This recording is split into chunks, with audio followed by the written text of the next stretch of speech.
Mister Sattar அவர்களே, S, எங்களோட chief அந்த சீஃப் எடிட்டர், அதாவது சீஃப் காம்பரர் வந்து நாத்தம் தாங்க முடியாம வெளியில கிளம்பிட்டார்.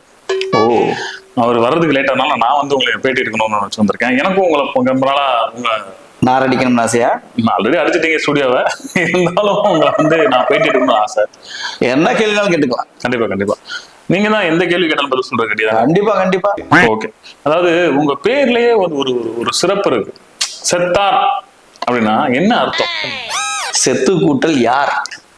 ஓகே, அதாவது பேசி பேசி மத்தவங்க சாவடிக்கிறது. அதேதான் சரி. அதுதான் செத்தார். சரி, ரைட் ரைட். அது மட்டும் இல்ல, கேள்வி கேட்கறவங்களையும் சாகடிச்சிருக்கேன். ரொம்ப நேரம் நல்லா பேசிக்கிட்டாங்க. கண்டிப்பா கண்டிப்பா கண்டிப்பா. அவர்கள் சொல்வது போல நீங்க வந்து அந்த வியாபார ரீதியா உங்க வாயை வந்து வியாபார ரீதியா வாடகை கொடுறதை கேள்விப்பட்டேன். உண்மையா? வாயை வாடகை கொடுறது யார் யார்? எல்லா அரசியல்வாதியும் வாடகை கொடுறாங்க. அது மாதிரி அந்த அரசியல்வாதி கூட சேர்ந்து வந்தவன் தானே நானும். கண்டிப்பா கண்டிப்பா. ஏதோ இந்த உங்களோட யூடியூப் சேனலோட அந்த வியூஸ்க்காகவே நீங்க வந்து மற்றவங்களை தரைக்குறவா பேசுறதா, அந்த ஒரு ஒரு இல்லாத விஷயத்த பொய்யா பிம்பத்தை உருவாக்குற மாதிரி சொல்றாங்களே, உண்மையா? இங்க பாருங்க, நானே ஒரு தர டிக்கெட்டு தரக்குறவா தான் பேச முடியும். இதுக்காக புதுமொழியா இழுத்து விட முடியும்? நீங்க தர டிக்கெட் தான், நாங்க உனக்கு பேர் டிக்கெட்னு சொல்லலையே. நீங்க கேரளா டிக்கெட் கூட சொல்லுங்க, உங்களை வேணாம்லாம் சொல்ல மாட்டேன். கேரளா டிக்கெட்? ஓ, லாட்டரி டிக்கெட். லாட்டரி எடுக்கிற பழக்கமா உங்களுக்கு உண்டா?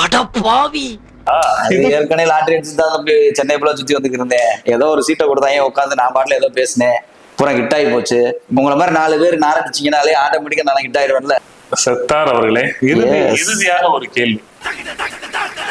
தாங்கள் உண்மையான எந்த மதத்தை சார்ந்தவர்? நமக்கு மதம் என்பதே இல்லை.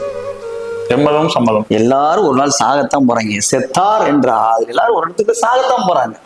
ஓகே, அதனாலதான் செத்தார்ன்ற பேரை என்னைய வந்து அன்றைய திராவிட தலைவர் அவர்கள் எனக்கு அந்த பேர் வச்சார். நீங்க செட்டுக்குள்ள வரும்போது எனக்கு மேக்கப் கிட் எல்லாம் அதிகமா கொடுங்க அப்படின்னு சொன்னீங்க. எனக்கு அது புரியல.